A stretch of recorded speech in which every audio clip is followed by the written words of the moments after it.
Good night, or good evening, rather. So, what exactly is sacred space and how do we create it? So, many witches feel that creating sacred space is a way that not only can we protect ourselves from any energies we don't want near us or our magic, but it's also a way of bringing us more into a receptive state, which means we're going to be more receiving from the universe. So, whether you're creating sacred space for magical purposes or for indoors or outdoors, in a large space, in a small space, this episode tonight is all for you. I'm going to be sharing when we should create sacred space and how to do it. So, welcome. I'm Aislinn, and this is Ask Aislinn. If you are joining me here live, you can leave any comments or questions in the feed, and I will get to those at the end in the Q&A. And also, if you like this video, if you like anything that I'm sharing here, definitely give it a thumbs up or a heart, and it will be more likely to show up in the feed of other people. So I very much appreciate that.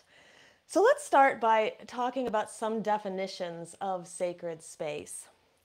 So the classical definition is a church, a temple, a religious site that has some kind of religious or spiritual meaning. So if you actually Google the definition of sacred space, this is what you are going to find first. And that is not exactly the type that we're going to be talking about tonight. As witches, we know that even nature, anything in nature, for example, could be considered sacred space. And in fact, many of us will say, nature is my temple. You'll hear many witches say, I find more spirituality, I find more connection, I find more access to the divine out in nature than I ever did in a church that was made by human hands. So any natural space can be made sacred, but any indoor or non-natural space can also be made sacred. So we're going to talk about that second definition, and this is space that we have set aside for a specific purpose. Now we think about this word consecration. So when we consecrate something, if you look at the definition of the word consecration, it means to set aside for a specific purpose. So when we create our sacred space, that's essentially what we're doing. We're saying, I set this space away for something different, something special. And we can do that in many different ways. Now, when would we want to create sacred space? Well, perhaps before a ritual, before a magical working, before doing any spell casting of any kind, perhaps before divination, maybe before a healing practice, or before meditation and journaling. So there are a lot of different places and times we might want to create this sacred space. Now, in these cases, we might wish to cleanse, purify the space before we do that working. This will help us raise our vibration, and at the same time, what it does is it raises the vibration of that space. What this means is that lower vibrating energies and entities will find it very difficult to stick around. This is essentially what we're doing in a lot of ways.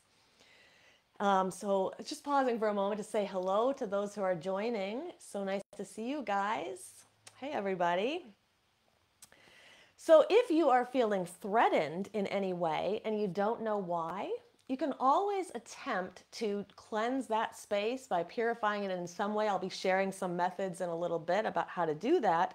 But what you are essentially doing is raising your vibration and the vibration of that around you. And this can be a way to just rid ourselves of those negative energies or that negative feeling. Or if you actually sense that there is an entity there near you that is not exactly welcome. Now, many witches feel that indoor space should always be cleansed to remove any negative energies that might be lingering from the day. Now, some feel that it's not necessary to cleanse outdoor space, in that case saying that nature is already very cleansing and purifying itself. But at the same time, there are witches who prefer to cleanse both indoor and outdoor spaces when they're trying to make them sacred or set them aside for their rituals and purposes. Now, one simple way to heighten the sacredness of any space is to perform ritual there or a magical working over and over and over again. There is this great, great power in repetition. So we live in a society that really is very fast paced, and we're always looking for the next thing. We get hungry and thirsty for that, right? But there is this very profound depth that can be found when we simply do things over and over and over again the same way. So what I mean by this is you could take your ritual space to that next level. So let me give you an example. So during the pandemic, my coven, which met regularly in person several times a month, was not able to meet in person for a long period of time. And I would do rituals online, so we were still doing things online, but I actually had a lot of time where I would go out and I began hiking a lot more. I began actually doing ritual outdoors just with myself. And what I found is that when I would go to these certain spaces and I would do ritual there over and over and over again, and sometimes that ritual was just as simple as just meditating on energies and things. But because I was going there all the time, I was essentially creating sacred space. And the very interesting thing is that later, when I actually took people from the coven there in person, they could feel this very, very sacred energy in that space. And I believe that's because I had already created that container. So you can do this indoors, you can do this outdoors, but I really highly suggest trying it out and just always doing a ritual periodically in this spot and see what changes, how that space changes. Now, another thing you can consider is going to spaces that are already considered sacred. So this doesn't necessarily mean like churches, like I was talking about in the beginning, but this could be places like Sedona or Mount Shasta or Salem. There's a reason why witches are attracted to areas like this. It's because people have been doing rituals and magical workings and spiritual work there for hundreds, if not thousands of years in some of those spaces. So great power in that repetition we can find. So let's get into some cleansing and purifying techniques that can be used if you want to make your space sacred. And I actually have a lot of things to show tonight. And I'm really actually excited to show you different things you can use and ways that you can kind of bring your energy up. So let's first start with just very simple physical cleansing of the space with soap, water. This includes dusting and vacuuming as well. So this is often overlooked. People don't really think about that type of cleansing, but you really can do this and cleanse your space just in that way. So you can think of this almost like a ritual bath for your area. Now, I like to sweep before every ritual, especially indoors. I don't necessarily do this outdoors, and to be frank, I don't do quite as much cleansing outdoors. I am one of those people who feels that nature is quite cleansing in and of itself. But when we're indoors, there's a lot of energy here. There's other people who live here. There's a lot of animals that come in and out. And so I just want to make sure that I can bring the vibration of the room up before I do the ritual. So usually my first step is just to simply sweep the space. Now you might like to sweep in a clockwise direction or a counterclockwise direction. You'll hear people say that you have to do one or the other. You could do whatever you want. So if you're called to clockwise, do that. Counterclockwise, do that. But it could be a very simple way. You can even vacuum through the room as sort of that first level of cleansing the space. So the next thing I want to talk about is smudging. Now, smudging is where we light sticks of herbs. Oftentimes this is sage. When we hear people say smudging, that's a lot of times what they're talking about, but it can be other herbs. And I think it's also very important for us to be educated about sage. You may have heard that there's some controversy with using it and some complications to using it. So it's really important to understand where some of this comes from. The ethical ramifications of picking sage, the reality is that in fact, I read that most of the white sage that is sold in the US is illegally picked. It is illegal to pick it from any wildlife preserves or any natural lands, or I should say public lands.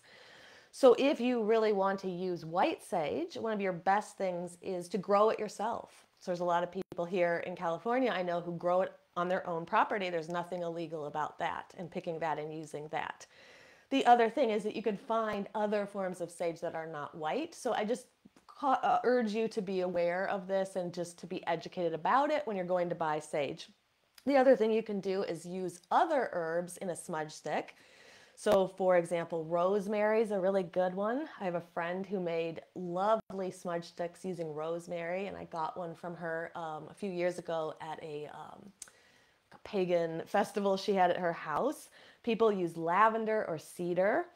And what I do want to, I just wanted to show this. I know a lot of people watching are have been witches for a long time, but I also know there are people in the group who don't know very much about anything, and I think would appreciate even a simple question like, how do you light a smudge stick? So this is a very large one. I got this from a friend. I believe this is sage and cedar, though it is not white sage. And this is very large. So I recommend these fire lighters like this. You can actually get these that are, you can charge them electronically. So they're not disposable like this one. So this one's already been burned, so it's a little bit harder to get it to light here at the top, but you just light this. And what we really want is we just want a little bit of smoke to go. See, this one's not even lighting here. So let's go try this side. There we go. It doesn't have to be a lot, and frankly, you don't want it to be a lot. You don't really want this to be going crazy usually. We just need a little bit of smoke going there. And if you're smudging a space, you can do it clockwise or counterclockwise, whichever you're called to. Oftentimes in ritual, we will just cleanse our own aura, just bringing the smudge stick around us. So this is a really nice option for creating sacred space. And then I just recommend is that because it will stay lit for a bit, just make sure you put it in a safe space so it's not going to light something on fire. I often will put it in the cauldron afterwards. So another thing that you can do is to burn incense resins. I really love resins for cleansing a space. To me, it feels different than using the sticks. So if you have never used charcoal, I highly recommend using charcoal like this. So I get these at like witchy shops or new age bookstores. You do have to be careful about these because they will, depending on how warm the place is, or sorry, how humid the place is that you live, these will not light very well if they're not completely dry. So when you open a package of it, I usually recommend that you then wrap it back up in aluminum foil to preserve the rest of them. And so what you do, you might want to use tongs or a set of tweezers, and you're going to know that it's lit. You're not going to be able to see this on here, but it will start to spark red. Whoop, it's already getting hot. So this one's going to burn well. I just got it. And then what I would do is put this into a cauldron or like soapstone or something that is, this is going to be a good one tonight. Okay, it's going well. So it'll start kind of going. And then I have copal. I really love copal for cleansing the space. So you just have to take a few crystals of this. You can get this at a witchy store or online. And then you're just going to place some onto, it's going to be hard to see this, but I placed it onto the charcoal. And then you just got to wait a little bit because this needs to get hot. And then eventually it's going to start, you can start to see it sort of smoking. And at first this is actually just the charcoal smoking, but eventually this will actually be the copal incense. So what I really love about using the resin incense is that it's very dramatic. It's much more dramatic than a stick. And I also like this too, like when someone crosses over, when one of our cats has crossed over, I've always lit copal in particular. It's just very, very cleansing for the space, and I feel it kind of helps them cross over too and let them know that everything's going to be okay. So that is burning resin incense, and it's really, really effective for cleansing the space. All right, so next, let's talk about, okay, I'm just going to pause and look here at the comments. Okay, so I see that Julia said I have a hard time lighting the charcoal tabs and they don't stay lit. So I will tell you is that depending on where a person, mine is going crazy. And I found that since I moved to California, it's so dry here. These don't really, they don't really get too wet, it doesn't get too humid here. So these stay very dry. So if you're having trouble lighting them, first of all, I'd recommend always lighting with a wand like this. It helps to light it that way. but to make sure that you seal them really well in aluminum foil. Especially like if I had just left this out when I lived in Boston, I would have gotten like one of these and I would have been able to use probably one of them, and then the rest of them would not have been usable anymore. So hope that helps. I do know that you live in a place that is a little bit humid, so that could be part of why it's hard to get them to light. So the next thing that we could talk about is salt and salt water. So this is very effective for cleansing an area. Basically, you can sprinkle salt around the perimeter of the area. This will help to ground the area, will help to absorb negative energies, kind of disperse them. What you do want to be careful about is if you're using salt or salt water out in nature, it can kill salt in large amounts. Look at how smoky this is. It's good. Honestly got these charcoals at CVS because the neighborhood where I live, there's just like lots of botanicas and stuff, and they sell the charcoal at our CVS here. But you want to be careful with salt outdoors because in large amounts it can kill grass and plants. And so just be very careful and conservative when you use it there. But inside of a room, feel free to use it. You honestly can get a spray bottle. You could put water in it and then put some salt in that. You can spray it around the perimeter. You can just get a bowl of salt and a bowl of water and just kind of toss it around you as you're cleansing the perimeter of the space. So that is an option with that. Now, the next thing I'll talk about is ritual sweeping, which I mentioned in the beginning is just cleansing the space physically. Now, ritual sweeping is a little bit different than just sweeping the room. So that first pass of sweeping the room is just really to get that physical debris out of here. But when you're doing ritual sweeping, you want to have more of a concerted effort. So this again would be choosing, am I going to go clockwise or am I going to go counterclockwise? Some prefer clockwise, some counterclockwise, and then you just go around the perimeter of the room. Now, I also will mention that you can do more than one of these things. So when, like if you're going to be doing a house blessing, for example, so let's say you just moved into a new apartment or a new space, a new house, I recommend doing multiple things here. So you can smudge the area, or you can use the resin incense, you can sweep, you can use salt water and to purify the area. And in fact, my coven, when we bought this house, my coven came over and each person took a different thing. So one had a smudge stick, one had some incense, one had a broom, one had a bell, and we went around the house in a line and everybody cleansed that space using a different modality. So I feel like this house is very, very protected because of that spell that we did. So definitely something you can try at your own space to do your entire home this way. And you don't have to do it on a new home. You can do it on any home, apartment, anywhere that you're living. Let's talk about asperging next. So now asperging is where we sprinkle or fling water or holy water. This is typically done on, it can be done in any way. So just actually taking the water from a bowl and flinging it can be part of asperging. But oftentimes people will take a stick or a twig and then dip it into the water and then fling that out to the edges of the room as well, or the space. Now, I did mention holy water, and people have asked this question before. So sometimes when someone recommends using holy water, they're actually talking about water that has been blessed by a rabbi or by a priest. It could be by a high priestess or a high priest of Wicca or a witch of any kind, but it's some kind of blessed water usually. So if you see the word holy water, sometimes people will tell you it has to be by a priest. We're witches. It doesn't need to be blessed by a priest. And you can make it yourself. In fact, you could make moon water by simply putting a bottle of, or a bowl of water out underneath the full moon and then bottling it the next day. You could put crystals in it if you want to infuse it with that energy, bottle it up, and then use that as your holy water when you're cleansing your sacred space later. And then, of course, there's also psychic cleansing. So psychic cleansing is where we are using our own intention and will to just simply cleanse the space.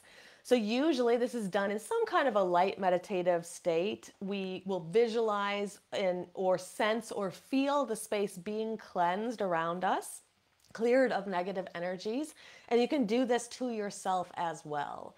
So, one thing that people often overlook too is that your will is extremely strong. So, if you do not want negative energies around you, just simply state that as an intention. I'm just cleansing the space of all negative energy. And if you believe that, that will do it. It will help. It will do it for you. So what often happens is we get doubts about ourselves and about our abilities. And then we start to wonder, did we really cleanse it? But just simply your own will is enough to cleanse your space. So I did mention cleansing yourself. So I do recommend cleansing yourself as well, especially if you've been around a lot of negative energies or negative people. This really does come into the ritual space. And especially if you're going to be working with other people, it's important. I think it's common courtesy and etiquette to make sure that the energy that you're bringing into that space that you're sharing with others is very positive and cleansed of that negativity.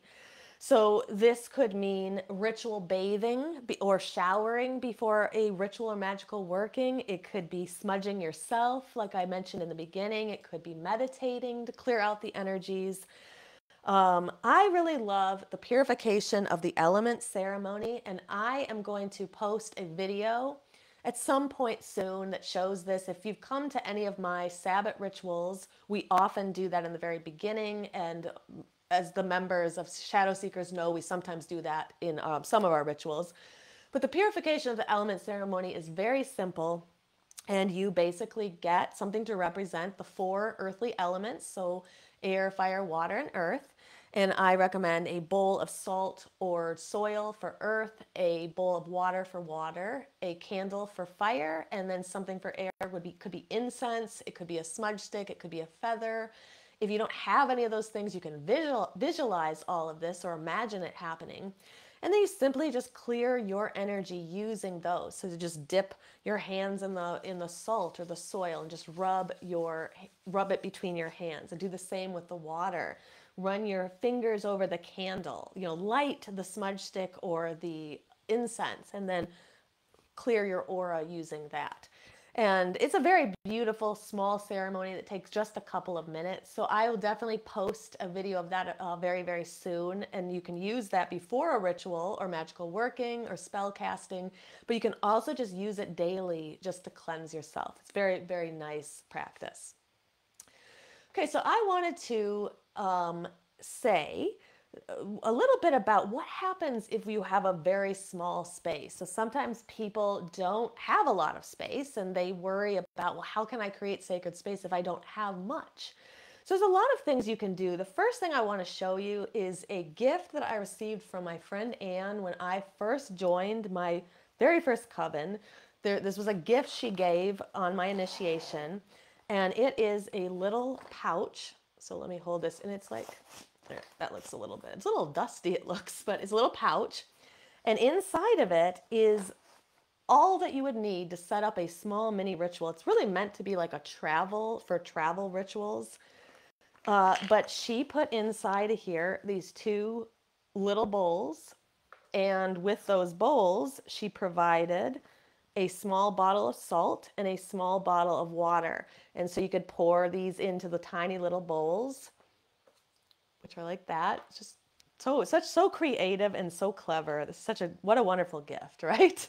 And then it also included this tiny little chalice, and it has, let's make sure that doesn't fall off.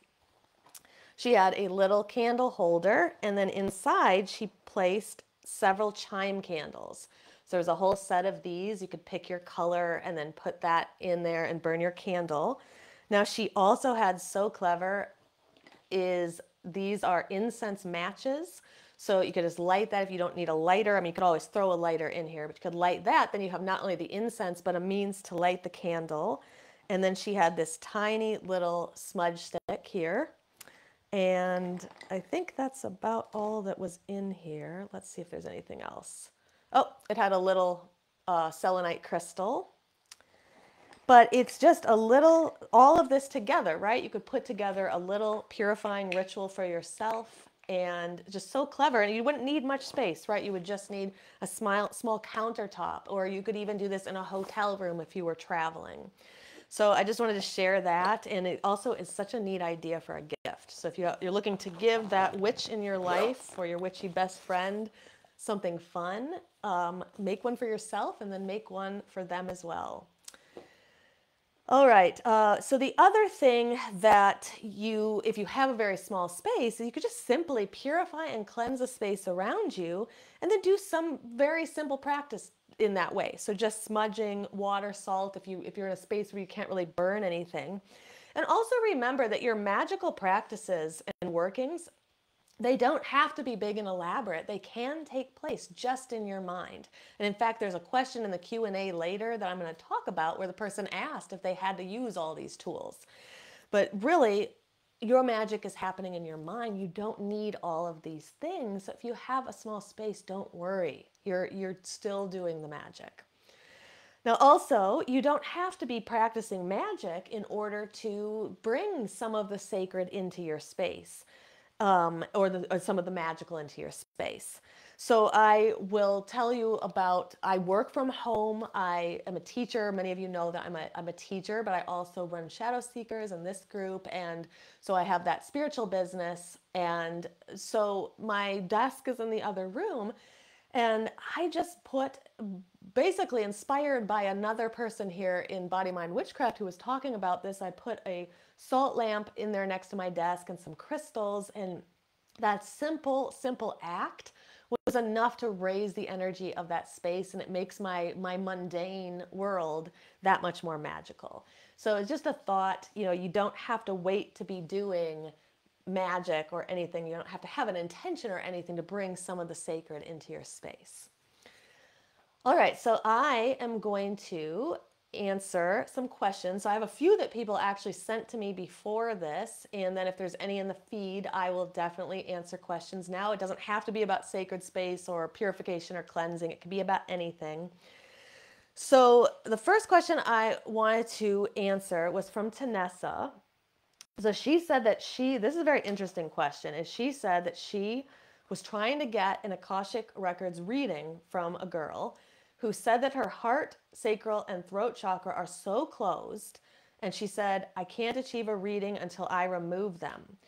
Tanessa said, my blockages are from losing a child 6 years ago. So the woman said, I'm stuck. And this is very confusing to me. So I have a few thoughts on this. So the first thing is I just wanted to mention about Akashic Records, because it's come up a few times in the last few episodes. People have been asking about it. So the Akashic Records are essentially, I think of it as like the Library of Alexandria, but up in the etheric plane. So theoretically, this is a place where all of our records are kept. It's a record and recording of all the events that have ever taken place. And so this idea is that if we could access that, we would have a way in to get to our past life records. Now, there's some who even say that the Akashic Records stores the record of events that have not yet come. And so in that respect, if we were to gain access to that side of it, we could see the future in many ways.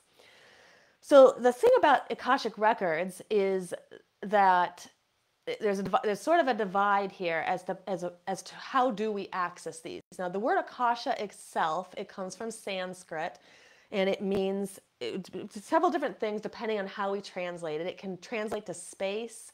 It can translate to ether. That was the original translation of it, but because ether is something in the chemical world, in order to differentiate that between this magical ether or this energy, we have started calling it spirit as well. So in the witchy communities, in covens and groups that study witchcraft, most of the time we would refer to this as the fifth element spirit. Now, there's really no record of the word or mention of that word Akashic Records until the 1800s with the Theosophical Society. They began using this word, this phrase. And the idea is that these records are written on Akasha, or on that fifth element, so whatever that was. And if people could access that fifth element Therefore, they could read the records. Now, some people said, and continue to say that only a select few can access that energy. But myself and many others believe that anyone can actually access those records, or at least portions of them, given the right training or the right receptive space and energy. So I just wanted to mention that as the background of where this idea comes from. Now, to address Tanessa's specific question, where the girl said she could not access her records, I will always tell you to use your own how you feel about something to how does it resonate with you. So when someone says they can't access them, well, I don't know who this girl is. I don't know if she is someone who's of that belief that only a select few can access them. But there is a bit of truth to what she's saying. If our energy is so blocked, it's very difficult to access the higher teachings, the higher planes. This is why I encourage people to do energy work while they're doing shadow work, because when we have those blockages, they really truly will get in our way of that elevation. So Akashic Records is more of an advanced study. So if you're just new starting out, which I know that you are, Tanessa, and I know that many are here, I just want to tell you that you don't have to worry about doing all the things. So you could spend time working on your sacral chakra, your heart, and your throat, like she mentioned. So really doing some energy work there. I would say start with the root actually, and then work up into the sacral. See if you can clear out some of the blockages, because then you're going to have more access to these upper energy centers. Now, Akasha, that element is tied to the throat chakra as well. So I think you mentioned that she said throat. She mentioned your throat having some blockages in it, though that could be part of it as well. So there is some truth to what she said. Whether or not you cannot receive a reading or access any of your Akashic records, I don't necessarily believe that, but I do think that if you feel you've got these blockages, especially with trauma from losing a child, that's definitely in your sacral and your heart, and like she said, in the throat. So just really working at that energetic level first, being patient with the process, and then trying to access those higher things later. I will say that in our membership Shadow Seekers that we will be doing Akashic Records work. We're going to at least try to help people access some portion of them.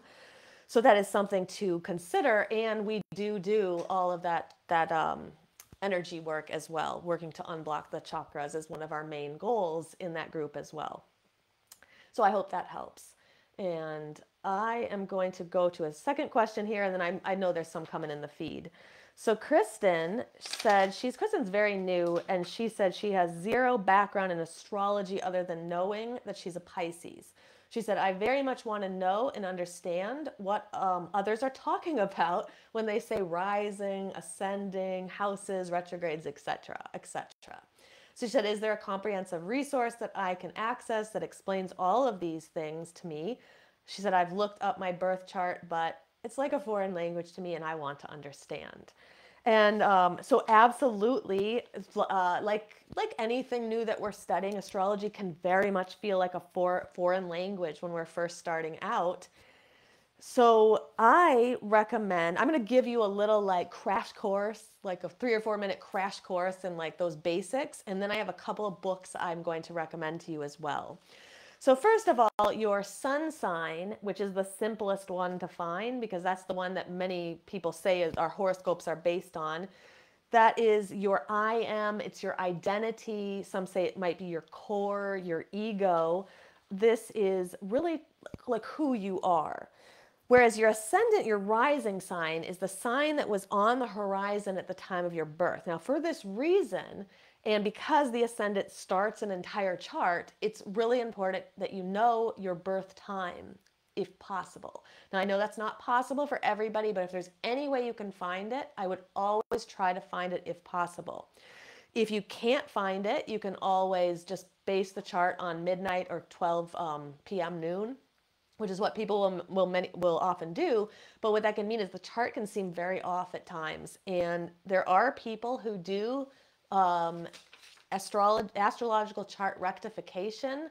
I've never done it, so I don't know much about it, but I do know that it can be very successful. And essentially, you pay an astrologer and you would tell them major events that happen in your life, and they're going to use those to pinpoint where they think your time of birth must have been. So it's always an option. I don't think it's cheap, but I don't know that it's terribly expensive either. But if you're interested in, anybody who's watching this is interested in rectification and doesn't know their birth time, you can look into that. So the ascendant, like I said, is on that horizon when you were first born.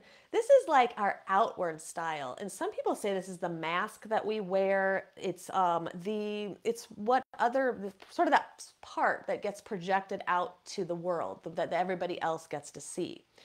Now, what's interesting is that if you find that your sun sign does not really, when you're reading, first of all, horoscopes, I just have to say, are usually very broad, and they, for that reason, we kind of look at them more as like a novelty. They're not really getting deep into an astrological chart. But if you find that the horoscopes really don't resonate with your sun sign, consider looking at them from your your ascendant or your rising sign. So that ascendant and rising are the same thing. Those words are used interchangeably. Now, the moon is your soul, some say your emotions, your inner world. Oftentimes, this is things that we keep hidden from people. And so these big three, the sun, the ascendant, and the moon, those are really your big ones. And they're going to explain a lot about who you are.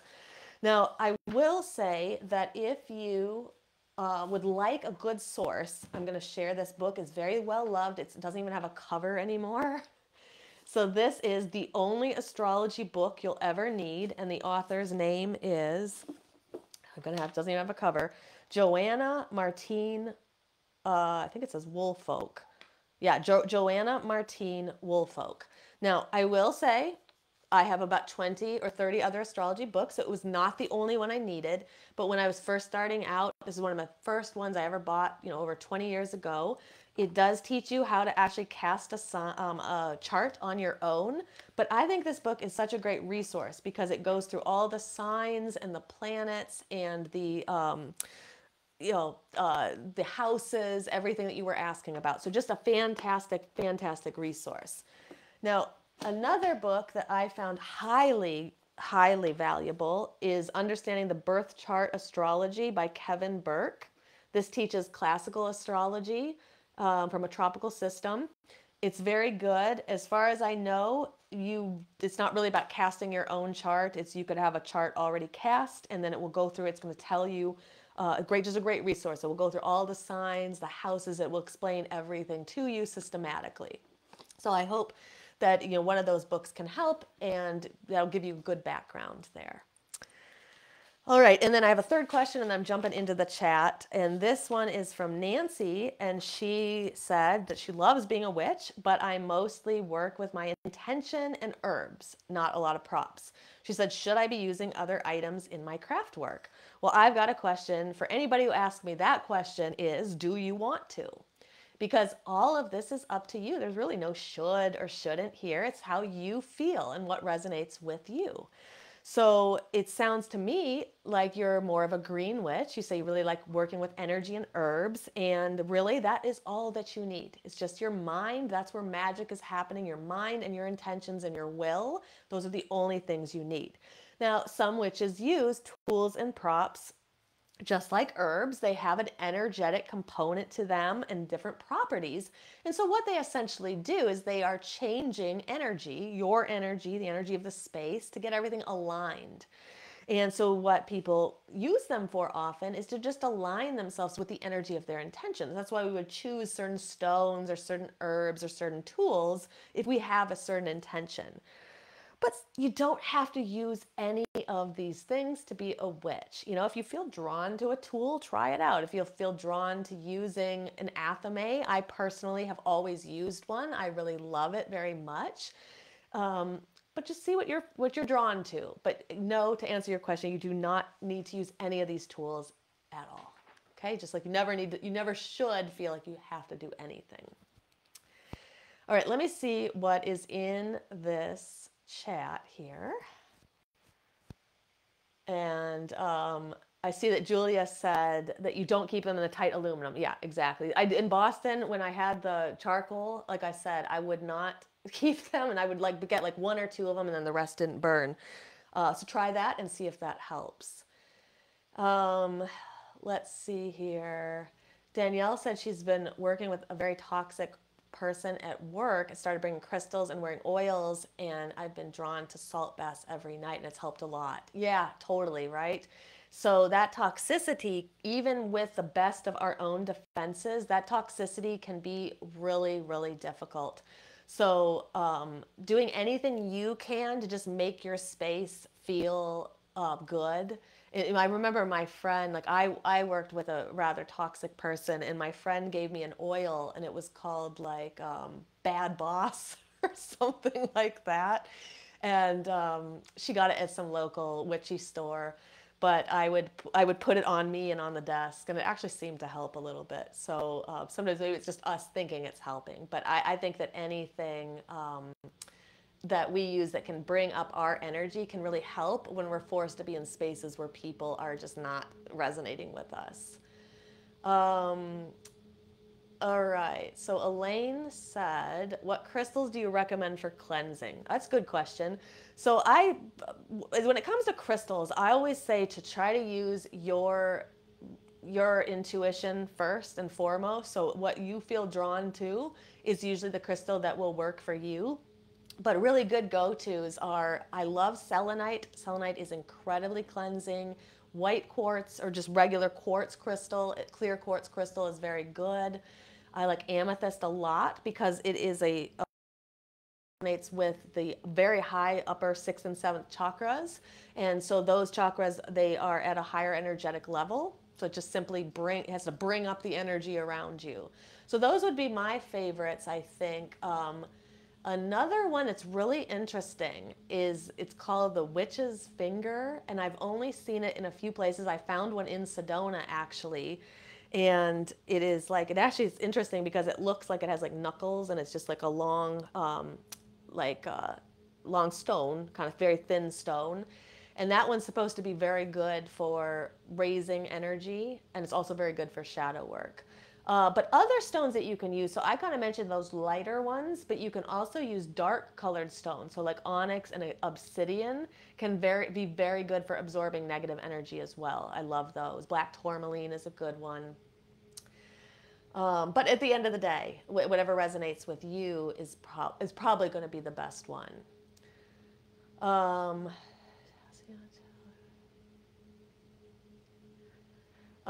I was just reading a few things here in the chat. Oh, that's interesting. Danielle said, I had a friend ask me to connect with her dog. I did connect with her, and she asked me to not tell her person what happened to her, that she will be okay. Her dog is alive, came from abuse. I'm not sure how to tell my friend. Her dog asked me not to tell her. Huh. Well, I guess my question would be, do you feel like you need to tell her? Is there anything that would negatively happen if she didn't know? Perhaps the dog's energy, maybe the dog's energy, or the dog her or himself knows that news would be not something that your friend could handle. And so if it's, honestly, what I always think about is, how are we serving the highest good? So perhaps if the dog knows that would harm your friend, it's something that's better left unsaid. But very interesting. I've never heard of anything like that. Perhaps there are other things if the dog said that you could tell your friend, but just not that one thing. Very, very interesting.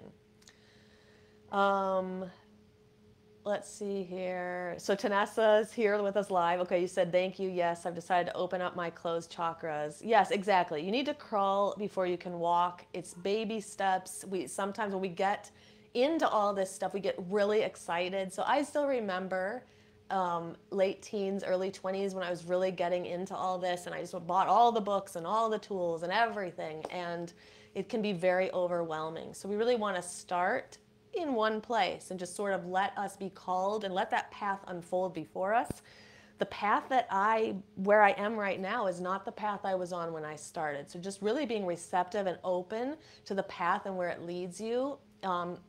rather than kind of trying to control it, right? So I promise you, if you want to know about Akashic Records, it will totally come to you.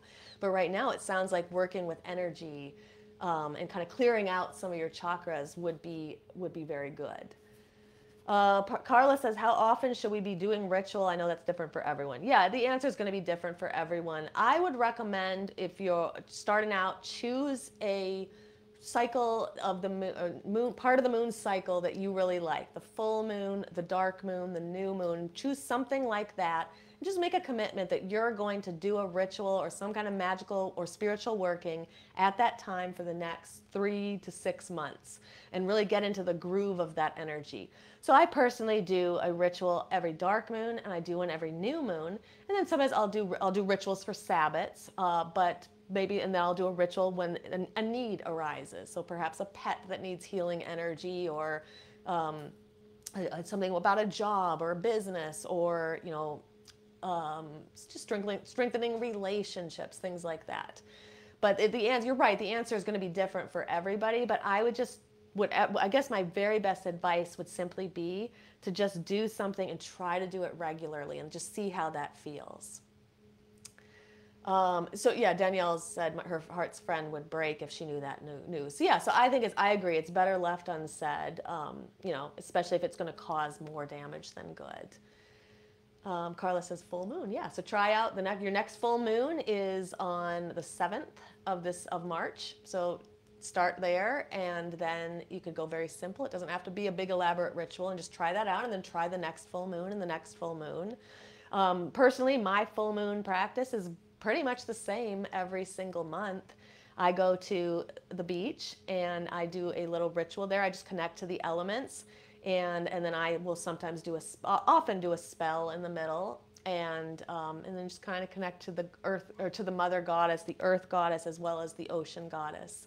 So it doesn't have to be some big elaborate thing. Okay, so I am going to sign off here, but before I go, I would like to let you know what's coming up. So we have next week at this same time, I have decided to do another round of my class, Intro to Shadow Work. This is a workshop. It's a full-length workshop. It was actually the first workshop that we taught in the Shadow Seekers membership.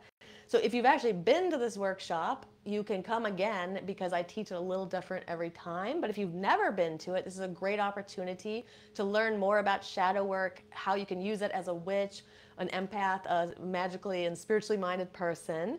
And we're also going to have a little exercise in there. So I'm going to share a shadow working exercise as well.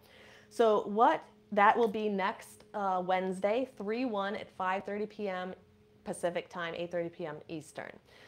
Now, that is going to be on Zoom. So if you are on my mailing list, and if you're here in the group and on the page, just look for the invite. It will be, you'll get the Zoom link here in this group and in your email. And there will be a replay afterwards as well. Now, what's going to happen is that right after that workshop, the doors to Shadow Seekers, our Shadow Work and Energy Work membership, are opening up on March 1st.